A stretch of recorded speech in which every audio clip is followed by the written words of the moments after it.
Hi folks, and welcome once again to Family Friendly Bushcraft, the place where I come to make memories for my kids, save them up to YouTube, and if anybody else gets some enjoyment out of them as well, then that's absolutely brilliant. Just getting attacked by the triffids here.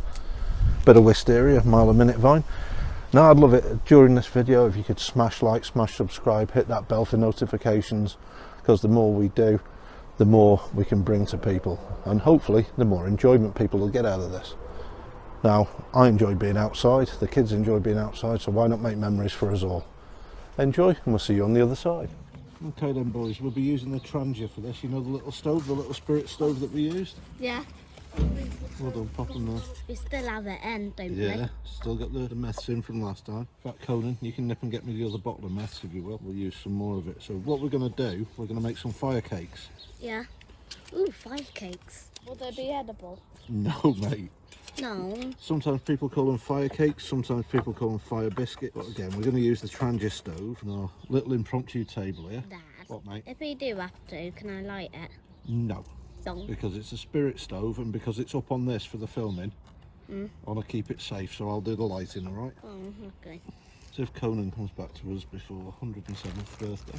So we're going to make two types today. I'm just opening up these now. They're just basic, cheapy, generic cotton wool pad, you know, like your sisters put the makeup on with. When we want to use them, we will pull them apart like so to get at the fibres inside. We'll spark it, but you'll see all that. And we're also going to make some using cotton wool balls. Again, it's just a generic. Yeah, have a feel of it. Any of your chemist type outlets. Oh wow, I can smell that. I can tell this got burnt. Yeah, well, it heats up, doesn't it, with the fire? So what we're going to do is, if we take the screen away And light it. and light it, correct. Whoa. The spark nearly got me. Yep, that's lit already. Yep. You see how I can see the how wiggly hard bits. to see the flame is, yeah? Yeah, I can see the wiggly bits. The wiggly bits. Look, Not the wiggly bits of the heat. Whoa. And I put the pot on there. Oops. That pot is dirty. Well, the pot doesn't have to be fantastically clean. I can see the flame. This is one of the ones that your great nan left and your granddad didn't want to throw out because they were a bit good. I'm just having to alter the windshield a little bit. So because it's just been rinsed out, I'm just going to let it take the heat. So we want roughly a 50-50 mix. Candle. Got your standard household candles. Doesn't have to be anything special. And a couple of them. You can buy specifically paraffin wax from chemists, places like that, and probably online as well, I should have thought. Now I'm just letting that pan warm through and burn some of the water off a little. Keep that as steady as you can, mate. Oh, I can feel the heat. So what we're going to do is cut the candle up into nice little bits.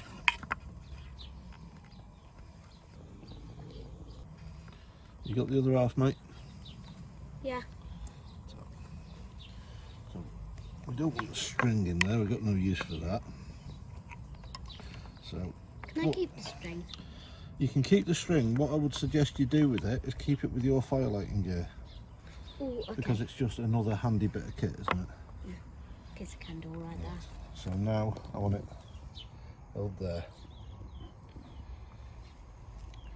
So as we can see, it's an old pan and it's one that's been left outside for a while, but we're not cooking food in it, so we're not that fussy really about that. So it's always a better idea to use one that your missus or your mother ain't gonna miss, ain't gonna worry too much about, because it saves getting a beating, doesn't it? So you want the wax nice and small in there so it'll break down. I have a little bit of wax here. Yes, mate, you can chuck it in if you want. So we want to put it in nice and small so it'll melt reasonably quickly. We don't want to be here all day. Well, it is melting really quick. I want to say, It's just, I want to see it. it's just wax melting.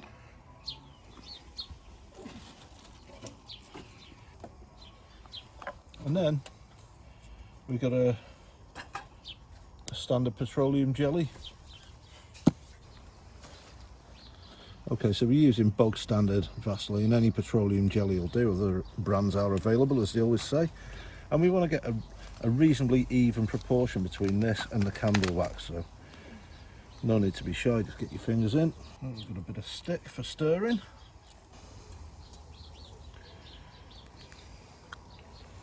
A little bit more for good measure. Keep that melting process going on. Sounds like your frying pan, doesn't it? Yeah. I wouldn't cook my eggs in no Vaseline, no. Now we're doing this for fire cakes. You can always do this as well if you're making homemade fatwood. Which, you remember the fatwood video we shot the other day? If you are in an area that's short of stuff like that, you can soak your wood in lamp oil for a reasonable time so it's nicely impregnated into the wood. You can then allow that to air dry so it's still got some of the chemical in the wood, and then seal it in wax. That's some of the fat wood from the other day. Yeah, well done, mate. So as we can see, it's all melted together. Just that last little bit of wax melting its way to the finish. Okay, so what we will do is we'll take that off the heat now.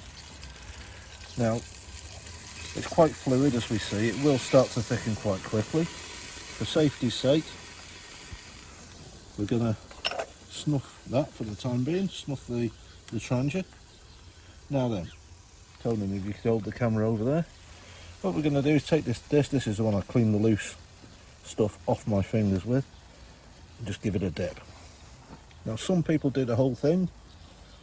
I do about 2/3 of it in the wax. Then just a quick dip either side, approximately 2/3 of the disc, and there we go. That is literally as much as you do. You then allow it to harden, to cool, and a few of them in your fire kit and you won't go far wrong. Again, we're going to do the same with the cotton wool balls. We're going to dip them in so it's about 2/3 covered.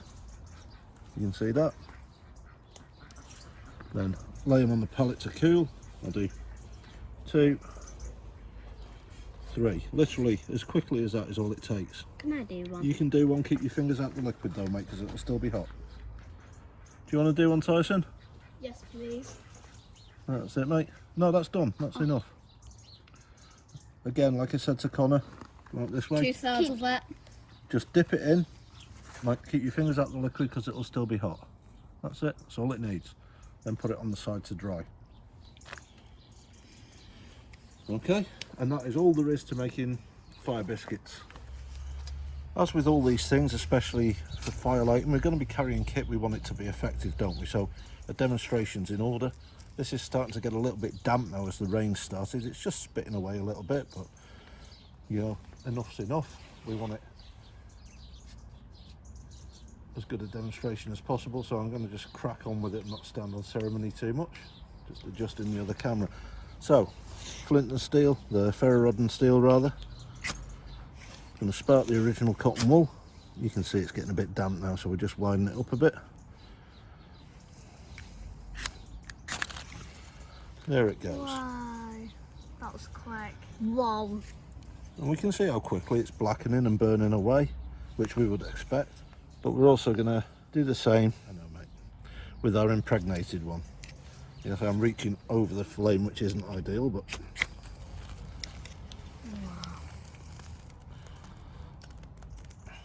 now you can already see the difference in the veracity of the flame there. It's starting to melt the Vaseline and the candle wax, and it's starting to really put out a lot more heat. This will probably last 3 times longer than the original, and with a lot more heat produced, it's much easier to get a fire going in this way. You can see the original there, it's all but gone. Now I've knocked it off, it has. Look, again we can see there's a significant amount of flame and heat still coming from that, and it's easily 3 times longer than the other one had burnt now. So a lot of enjoyment in bushcraft is around the fireplace. The secret of a successful trip being very, very often a successful campfire. It's where you get your food, your brew, your warmth if the night's a bit cold, and of course your entertainment, sitting round it talking rubbish, telling tales. There we go, that's going to burn and burn, so I'm going to leave that there. Give you a chance to like, subscribe, to add a comment below, to ask any questions you may have, any suggestions for content. Enjoy.